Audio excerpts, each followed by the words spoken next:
Hello and welcome to Newsfeed on Trust TV. My name is Dorcas Yakub-Zala, bringing trending stories that people are talking about and sharing around the globe today, and also their opinions on such issues. Presidency confirms General Lagbaja's death. Federal government terminates 740 billion naira Abuja-Kaduna road contract with Julius Berger over non-performance. EFCC arrests ex-Delta Governor Okowa for alleged fraud. Killers of Ugandan Olympian sentenced. We begin Newsfeed today on a very sad note. The presidency has announced the death of General Taoreed Lagbaja, Chief of Army Staff.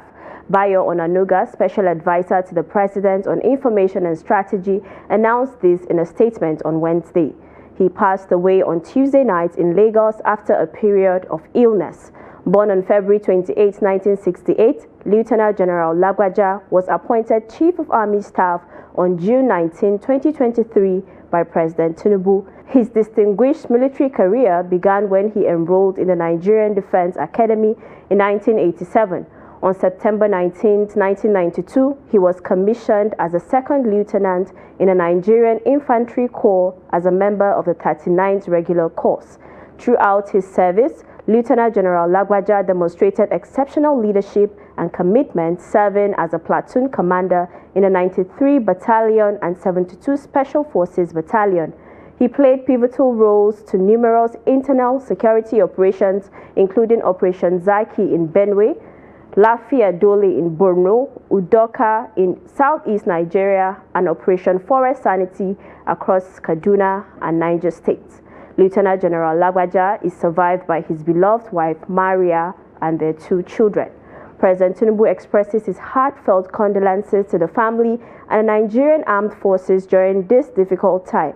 He wishes Lieutenant General Lagbaja eternal peace and honors his significant contributions to the nation. Next on what's trending, the federal government has terminated the 740 billion naira contract for the rehabilitation of the Abuja-Kaduna dual carriageway with Julius Berger Nigeria PLC over non-performance. Last month, the Minister of Works, David Umahi, issued a 7-day ultimatum to the company to accept federal government's offer of 740.79 billion naira for the completion of the 82-kilometer section 2 of the road. Umahi lamented that the delay in mobilizing to the site, despite the approved funds by the Federal Executive Council, was causing untold hardship to the road users, and that federal government was at the receiving end of the situation. In an updated statement by the Director, Press and Public Relations, Federal Ministry of Works, Muhammad Ahmed, on Monday said the contract was terminated after the notice of termination to the company for the completion of the project elapsed on Monday. The ministry also said it had held different discussions with the company over several months. However, the discussions failed to yield results.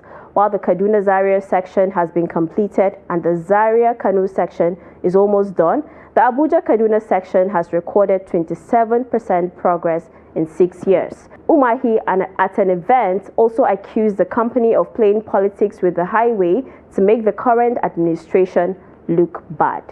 And now, responding to that, a user with the name I Am Uche said, "I am tempted to ask, whose interest is in Julius Berger that is against the presidency?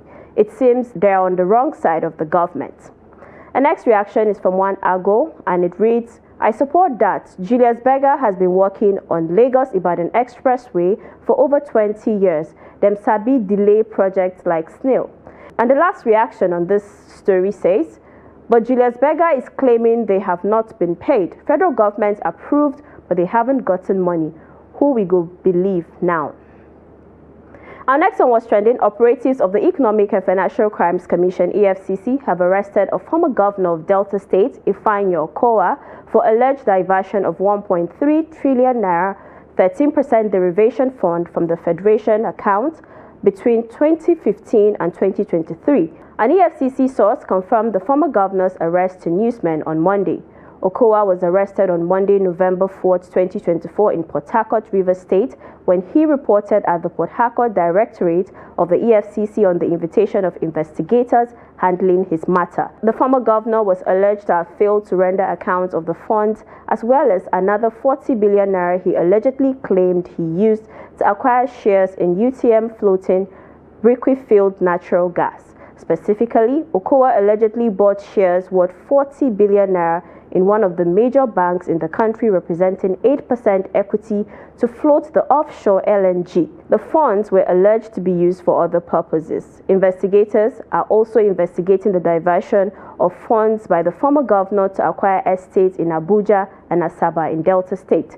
He is being held at the EFCC holding facility in Port Harcourt.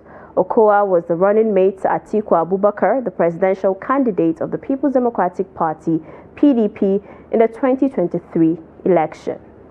And now to the reaction. The first one says, so EFCC can be this fast while Yahaya Bello is working freely.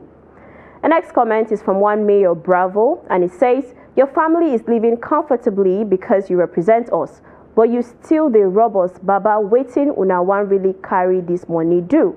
Same user also wrote, from the look of things, state governments even rob more than the president. Some human beings are dark in the heart. Next one was trending. Chairman of the Independent National Electoral Commission, Professor Mahmood Yakubu, has expressed optimism that the Ondo State governorship election will be a successful exercise. Yakubu particularly said the commission had learned its lessons from the Edo State governorship election and previous elections in the areas of logistics and results management. The chairman stated this on Monday during his visit to the state headquarters of the commission in Akure. Now to the comments. The first one says, wow, thank God he admitted the huge mistake done by them. So it's left for the judiciary to do the best thing and restore democracy. Next comment says, he said that too in Edo election, that they won't repeat what happened in 2023 in Edo election. And the last comment on this story is from one Joshua Chidi official, and it says, so what's the remedy to that mistake? Abi, the deed has already been done. And the Minister of Education, Tunji Alausa, has announced the abolition of the 18-year minimum age requirement for admission into tertiary institutions across Nigeria. The announcement was made on Tuesday, November 5th, during his inaugural ministerial briefing in Abuja. Alausa also hinted that his administration might soon undertake a review of Nigeria's education policy to address current challenges and improve outcomes in the sector. In addressing related issues, the minister confirmed that there will be no reversal of the federal government's recent decision to void over 22,700 degree certificates obtained by Nigerians from fake universities in neighboring countries, including Togo and Benin Republic. He emphasized that the crackdown on uncredited institutions is part of efforts to uphold educational standards and protect the integrity of Nigerian qualifications. Alausa also stressed the importance of practical education as a solution to Nigeria's unemployment crisis, suggesting that tertiary institutions should focus on producing graduates with job-ready skills rather than merely increasing graduate numbers each year. And now reacting to that, someone said, it is anticipated that the ban on the Benin Republic certificates will soon be lifted. Another person alleged that they have reversed it because this will affect their children. And the last comment on this story says it's remaining national anthem. Now let's go on a quick break. We'll be back in no time. To stay with us. Welcome back. In case you're just joining us, you're watching Newsfeed on Trust TV. And the Inspector General of Police, Kayode Ebetokun, has launched an investigation into the treatment of minors held in police custody following widespread backlash over their recent court appearance. The minors were among 73 individuals arraigned for alleged involvement in August's #EndBadGovernance protest, where they faced charges of treason and other offenses. During their arraignments, the minors appeared malnourished and frail, with 4 collapsing in court, sparking public outrage and calls for their release on social media.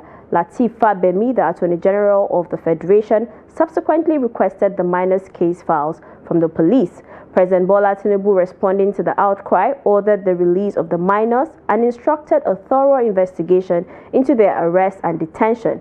He affirmed that any official found to have committed infractions would face disciplinary action, according to Mohammed Idris, the Minister of Information. In a Monday statement, police spokesperson Olumuyiwa Adejobi confirmed that IGP Ebetokun at the Interpol General Assembly in Glasgow received an investigative report on the matter.